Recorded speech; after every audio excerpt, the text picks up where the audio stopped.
Ada yang bilang gini, kamu tuh kok kayak ngotot banget membela habaib yang ada di Indonesia ini, membela Mbak Alawi. Emang untungnya apa gitu?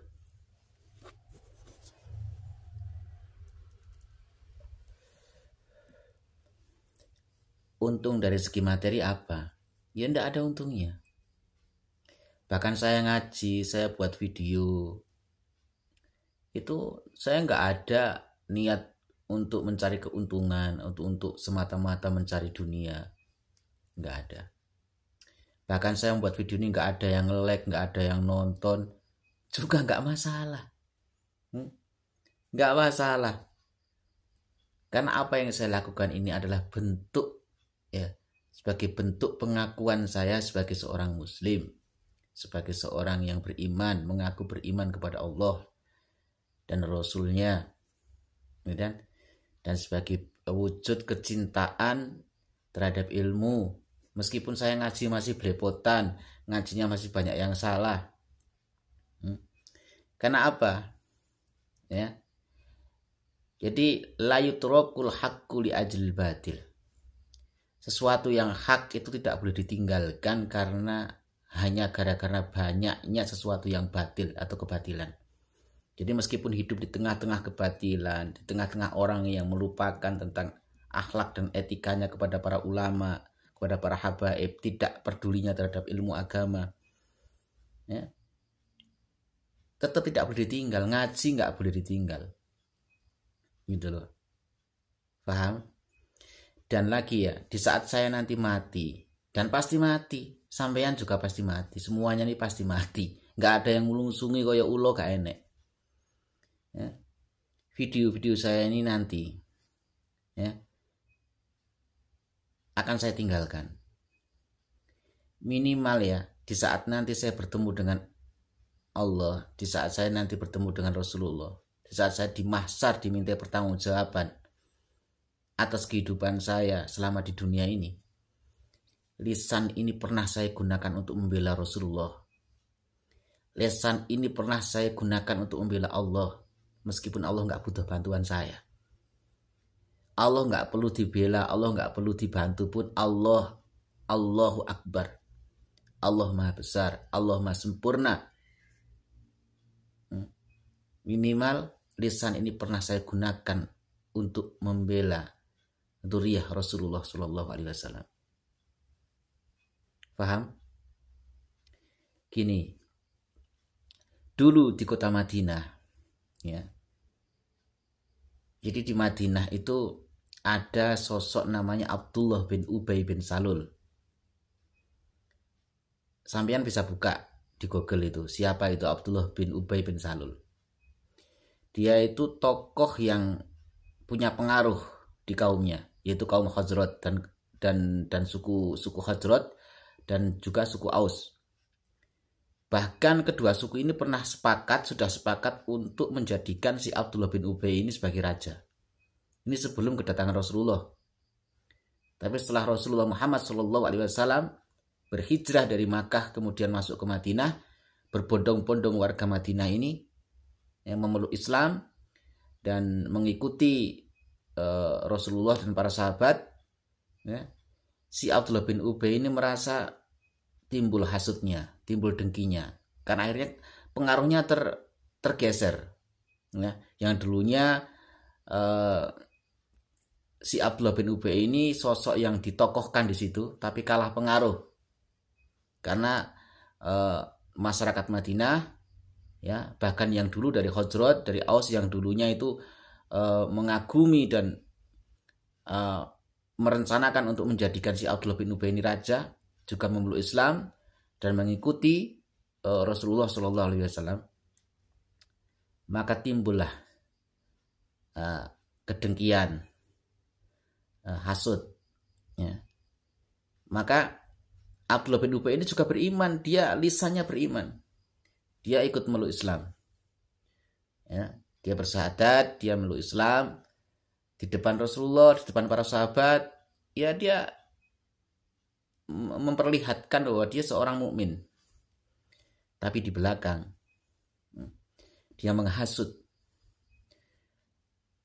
orang-orang masyarakat Madinah ini. Hasutannya seperti apa? Ya, Muhammad dan gerombolannya itu kan, para sahabatnya itu kan, dia pendatang, dia bukan pribumi sini, bukan pribumi Madinah. Dia datang ke sini, dia nanti ibaratnya sampai diibaratkan gini, kamu memelihara anjing yang kurus, nanti setelah gemuk, anjing itu akan memakanmu. Ini sampai segitunya mempengaruhi warga Madinah. Muhammad itu pendatang di sini. Kalau kamu baik sama dia, kemudian kamu diibaratkan seperti memelihara anjing yang kurus, setelah gemuk nanti anjing itu akan memakanmu. Allah nggak terima Rasulnya, Nabinya, kekasihnya seperti kutukan. Turunlah surat-surat dan ayat-ayat di dalam Al-Quran tentang orang munafik. Itulah yang dinamakan tokoh munafikun. Dan memang yang dihadapi kaum muslimin, dihadapi perjuangan Rasulullah dan para sahabat, bahkan para ulama, itu bukan hanya menghadapi orang-orang kafir, tapi juga menghadapi orang-orang munafik. Bahkan statusnya orang munafik ini, dia statusnya sama seperti, bahkan lebih berbahaya daripada orang-orang kafir. Kalau orang kafir jelas dia menampakkan dirinya orang di luar Islam. Kalau dia memerangi jelas. Tapi kalau orang munafik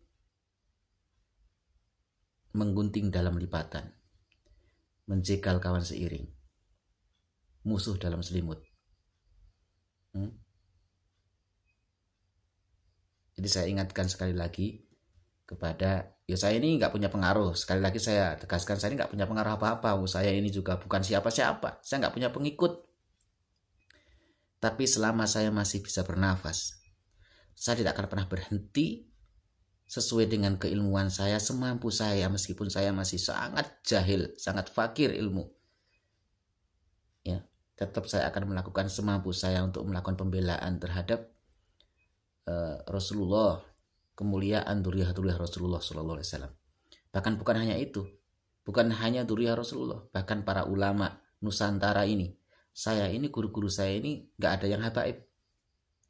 Guru-guru saya ini, kiai-kiai saya ini orang aswojo, asli wong Jawa. Jadi saya tetap akan melakukan pembelaan sesuai dengan kemampuan saya. Minimal saya ikut andil. Di saat nanti saya berada di mahsyar, di saat saya dihisab, minimal lisan saya pernah saya gunakan untuk menyatakan sesuatu yang membela Islam, membela agama, membela ulama, membela para habaib duriyah Rasulullah Sallallahu Alaihi Wasallam. Videonya berseliweran. Si tokoh si Comodudin ini, ya saya mengatakan Comodudin karena dia sering nyomot dari Google ya untuk bahan tesisnya. Saya mengatakan apa yang beliau katakan ini, mengatakan begini, bahwa kalau ada hadis, satu saja hadis yang mengatakan bahwa kita berkewajiban menghormati, memuliakan keturunan Rasulullah, itu adalah hadis palsu. Tidak ada katanya. Tidak ada apa tidak tahu. Saat debat di Banten kenapa kok tidak hadir? Didatangi seorang santri ustadz dari Sidogiri, kenapa tidak datang? Kenapa tidak berani mempertanggungjawabkan tesisnya? Itu saja. Jadi yang palsu bukan hadisnya, mungkin otakmu yang palsu. Hati-hati. Apa yang kau ucapkan ini akan dipertanggungjawabkan kelak di hadapan Allah Subhanahu wa taala. Saya bicara seperti ini karena saya anggap pernyataan si Comodudin ini sudah sangat menyakitkan bagi kaum muslimin, terutama muhibbin para habaib. Wallahu a'lam bishawab.